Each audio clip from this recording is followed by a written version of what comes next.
कहानी की शुरुआत होती है कैस्पर नाम के एक गुंडे से जो मेक्सिको का रहने वाला था।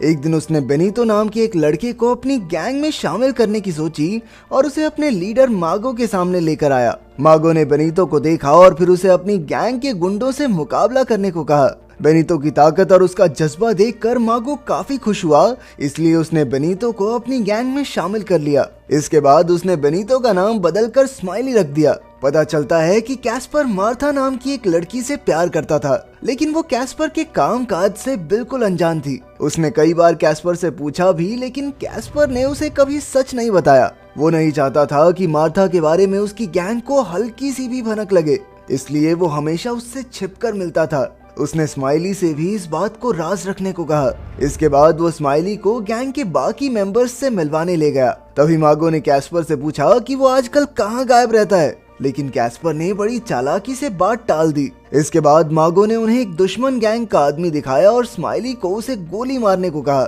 स्माइली ने पहले कभी ऐसा काम नहीं किया था, तो वो थोड़ा हिचकिचा रहा था, इसलिए कैस्पर ने उसकी मदद की और गोली चलाते ही स्माइली उसकी गैंग का हिस्सा बन गया। गोली चलाने के बाद स्माइली काफी दुखी हो गया, पर मागो ने उसे समझाया कि जल्द ही उसे इसकी आदत हो जाएगी। बाद में जब कैस्पर मार्था से मिला तो वो काफी गुस्से में थी, क्योंकि कैस्पर अब तक उससे अपना राज छिपा रहा था। लेकिन तभी अचानक मागो वहां पहुंचा और जब उसने मार्था के बारे में पूछा तो कैस्पर ने झूठ कह दिया कि ये तो दूर की दोस्त है मेरी, मैं नहीं जानता इसे, ज्यादा लाड़ प्यार नहीं हमारा। इस पर मार्था गुस्सा होकर वहां से चली गई। इसके बाद हम सायरा नाम की एक लड़की को देखते हैं जो अपने पिता और चाचा के साथ गैर कानूनी तरीके से मेक्सिको से अमेरिका जाने की फिराक में थी। जब वो तीनों साथ में एक जंगल से गुजर रहे थे तो उसके चाचा ने उसे एक फोन नंबर दिया और कहा कि अगर रास्ते में कुछ भी हो जाए तो वो इस नंबर पर उसके परिवार को खबर कर दे। इसके बाद वो चलते चलते मेक्सिको शहर तक पहुंचे और फिर उन्होंने गैर कानूनी तरीके से एक ट्रेन में छिपकर यूएस से जाने का फैसला किया।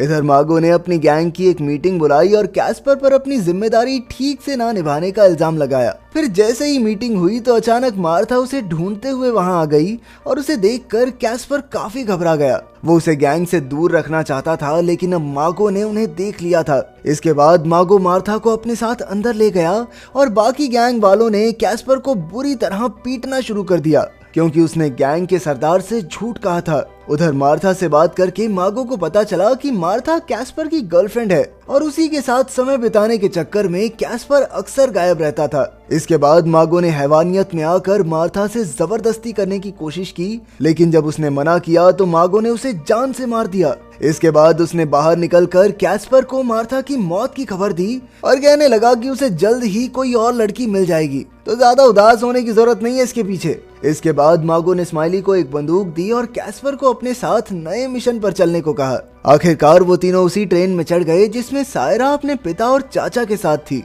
थोड़ी देर बाद भारी बारिश होने की वजह से ट्रेन रुक गई और अचानक मागो की गैंग ने लोगों को लूटना शुरू कर दिया। तभी मागो की नजर सायरा पर पड़ी और वो उस पर भी जोर जबरदस्ती करने लगा। ये देखकर कैस्पर की आंखों के सामने मार्था की झलक आ गई और उसके सर पर खून सवार हो गया।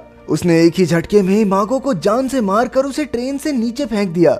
ये देखकर स्माइली भी तुरंत वहां से भाग निकला और बाकी सभी यात्री कैस्पर से डरकर आराम से बैठ गए। फिर अगली सुबह दो लोगों ने कैस्पर पर हमला करने का प्लान बनाया, लेकिन सायरा ने उनका ध्यान भटकाकर कैस्पर की जान बचाई। उधर जब स्माइली ने वापस लौटकर अपनी गैंग को मागो की मौत की खबर दी तो एल सालो नाम के गुंडे को लगा कि स्माइली भी कैस्पर से मिला हुआ है। वो गद्दारी के जुर्म में स्माइली को जान से मारने ही वाला था कि स्माइली ने उसे वादा किया कि वो कैस्पर को ढूंढ कर लाएगा। आखिरकार एल सालो मान गया और उसने स्माइली को एक बंदूक देकर कैस्पर को गोली मारने का ऑर्डर दिया, लेकिन साथ ही साथ उसने ये भी कहा कि अगर स्माइली कैस्पर को नहीं मार सका तो वो उसे जरूर मार देंगे। इसके बाद स्माइली वहां से निकल तो गया, लेकिन एल सालो को यकीन नहीं था कि वो ये काम सच में कर पाएगा, इसलिए उसने अमेरिका में मौजूद अपने साथियों से मदद मांगने का फैसला किया। उधर कैस्पर ट्रेन में ही सवार था जब एल सालो ने उसे मैसेज करके जान से मार डालने की धमकी दी। उसे कुछ समझ नहीं आ रहा था कि अब उसे क्या करना है, पर तभी सायरा ने वहां आकर उससे बातचीत की और उसे खाना दिया। कैस्पर ने हिचकिचाते हुए खाना लिया और उसे अपना असली नाम बताया। इसके बाद ट्रेन आगे बढ़ती रही और एक स्टेशन पर कैस्पर ने अपना फोन नीचे गिरा दिया, क्योंकि वो जानता था कि एल सालो इसके जरिए उस तक पहुंच जाएगा। इसके बाद जब ट्रेन अगले स्टेशन पर रुकी तो सायरा ने एक बार फिर से कैस्पर से पूछा कि वो कहाँ जा रहा है, पर तभी उसके पिता वहां आकर उसे डांटने लगे। वो नहीं चाहते थे कि सायरा एक हत्यारे से बात करे, लेकिन सायरा ने उन्हें समझाया कि कैस्पर जरूर किसी मुसीबत में है, इसलिए उन्हें उसकी मदद करनी चाहिए। पर उसके पिता कुछ सुनने को तैयार नहीं थे, इसलिए सायरा गुस्से में वहां से चली गई। उधर मेक्सिको में स्माइली डैनी नाम के एक और गैंग लीडर से मिला और उन्हें बताया कि वो मारा गैंग का मेंबर है। वो चाहता था कि डैनी कैस्पर को ढूंढने में उसकी मदद करे, जिस पर डैनी फट से राजी हो गया। उधर कैस्पर और सायरा में फिर से बातें शुरू हुई और कैस्पर ने उसे बताया कि वो जिंदगी में एक बार हवाई जहाज में जरूर बैठना चाहता है। इसके बाद सायरा कहने लगी कि एक ज्योतिष ने उसे बताया था कि वो एक शैतान के साथ अमेरिका जाएगी और अब उसे लगता है कि शायद वो कैस्पर ही है। इस पर कैस्पर ने कहा कि जब वो दोनों यूएस पहुंच जाएंगे तो वो सायरा को हवाई जहाज की फैक्ट्री दिखाने ले जाएगा। फिर सायरा ने उसे अपने साथ ही रुकने को कहा, लेकिन कैस्पर ने इनकार कर दिया क्योंकि उसे यकीन था कि मारा गैंग के गुंडे उसे जल्द ही ढूंढ निकालेंगे। उधर स्माइली और डैनी की गैंग मिलकर कैस्पर को ढूंढ रहे थे।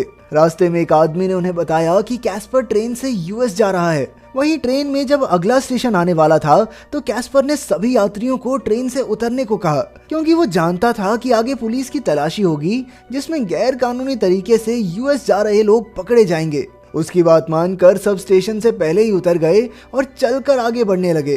तभी अचानक कैस्पर को उन गैंग्स के गुंडे दिखाई दिए जो उसे मारने के लिए ढूंढ रहे थे। उसी वक्त गुंडों ने भी उसे देख लिया और वो उसका पीछा करने लगे, लेकिन कैस्पर किसी तरह छिपकर उनसे बच निकला। आखिरकार थोड़े समय बाद वो स्टेशन के आगे से ट्रेन पर वापस चढ़ा और तब उसकी सायरा के परिवार से भी दोस्ती हो गई। लेकिन जैसे ही सब आसपास वाले सो गए तो कैस्पर ट्रेन से उतर गया। इसके बाद वो यूं ही इधर उधर घूमने लगा, क्योंकि उसे समझ नहीं आ रहा था कि उसे आगे कहां जाना चाहिए। लेकिन तभी उसने देखा कि सायरा भी ट्रेन से उतरकर उसके पीछे पीछे आ गई थी। अब कैस्पर ने दौड़कर उसे ट्रेन तक पहुंचाने की कोशिश की, लेकिन तब तक ट्रेन जा चुकी थी। अब कैस्पर को काफी चिंता होने लगी, क्योंकि अगर सायरा उसके साथ रही तो वो गुंडे उसे भी मार डालेंगे। पर अब उसके पास कोई और चारा भी नहीं था, इसलिए वो सायरा को लेकर अपनी एक दोस्त जैस्मीन के घर पहुंचा और सायरा को सही सलामत अमेरिका पहुंचाने के लिए उसकी मदद मांगी। आखिरकार जैस्मीन मान गई और उसने उन दोनों को खाना खिलाया। फिर उसने सायरा को आराम करने भेज दिया और कैस्पर से बात की। तब कैस्पर ने उसे बताया कि वो सायरा को सरहद पार करवाकर उसके परिवार से मिलवाना चाहता है, लेकिन जैस्मीन को उसकी बात पर यकीन नहीं हुआ। उसने कैस्पर को बताया कि एल सालो पहले ही उसे ढूंढता हुआ यहाँ तक आ चुका है और हो सकता है कि वो दोबारा भी आए। लेकिन कैस्पर को यकीन था कि जैस्मिन उसकी मदद जरूर करेगी। उधर ट्रेन पर जब सायरा के पिता की आंख खुली तो उन्होंने देखा कि सायरा ट्रेन से गायब थी। उसके चाचा ने कहा भी कि उन्हें रुककर सायरा का इंतजार करना चाहिए, लेकिन क्योंकि वो जानते ही नहीं थे कि सायरा इस वक्त है कहाँ, इसलिए उन्होंने ना चाहते हुए भी आगे बढ़ने का ही फैसला किया। वहीं दूसरी ओर जैस्मिन कैस्पर और सायरा को अपनी गाड़ी में छुपाकर सरहद तक ले आई, जहां से वो अगली गाड़ी पकड़कर यूएस पहुंच सकते थे। लेकिन उनके निकलते ही उसने कैस्पर को धोखा देते हुए एल सालो को उसका पता बता दिया। वहीं जब कैस्पर और सायरा गाड़ी में बैठे तो कैस्पर मार्था की याद में उसकी वीडियोस देखने लगा। उसने सायरा से पूछा कि क्या उसे डर नहीं लगता, लेकिन सायरा को पूरा यकीन था कि कैस्पर उसे किसी भी मुसीबत से बचा लेगा। ये सुनकर कैस्पर ने उसे अपने शरीर के जख्म दिखाए जो उसे मागो की तरफ से लड़ते हुए मिले थे। लेकिन मागो को उसकी वफादारी की कोई कद्र नहीं थी। उसने एक ही पल में उस लड़की को मार डाला जिससे वो बेहद प्यार करता था।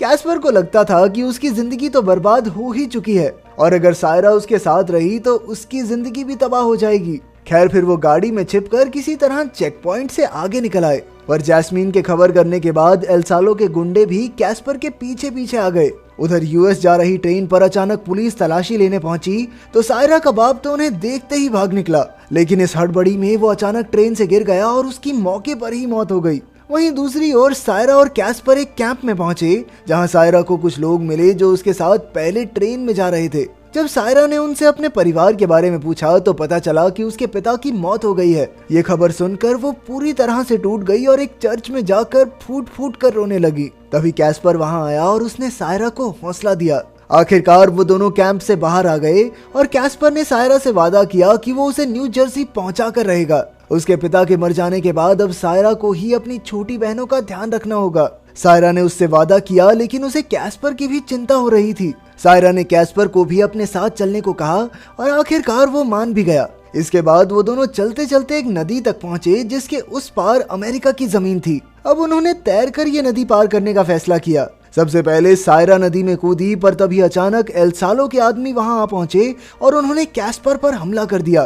कैस्पर तुरंत वहां से भाग निकला, लेकिन अचानक उसके रास्ते में स्माइली आ गया और उसने एक ही झटके में कैस्पर को गोली से उड़ा दिया। जब सायरा को गोलियों की आवाज आई तो उसने देखा स्माइली और बाकी गुंडों ने कैस्पर के चीथड़े उड़ा दिए थे। कैस्पर को अपनी आंखों के सामने मरता देख वो एक बार फिर से टूट गई। उसने नदी पार की और फिर पूरी रात नदी किनारे बैठी रही। फिर सुबह होते ही वो अमेरिका में घुस गई और वहां पहुंचकर अपने परिवार वालों को फोन किया। इसके बाद हम देखते हैं कि कैस्पर को मारने के इनाम में स्माइली के होठों पर गैंग का टैटू बनाकर उसे गैंग का एक परमानेंट मेंबर बना लिया गया। चाहे कैस्पर मन से अच्छा हो, लेकिन मासूम लोगों का खून तो उसके भी हाथों पर था। अगर वीडियो पसंद आई तो लाइक कर देना, चैनल को सब्सक्राइब कर देना। मिलते हैं अगली वीडियो।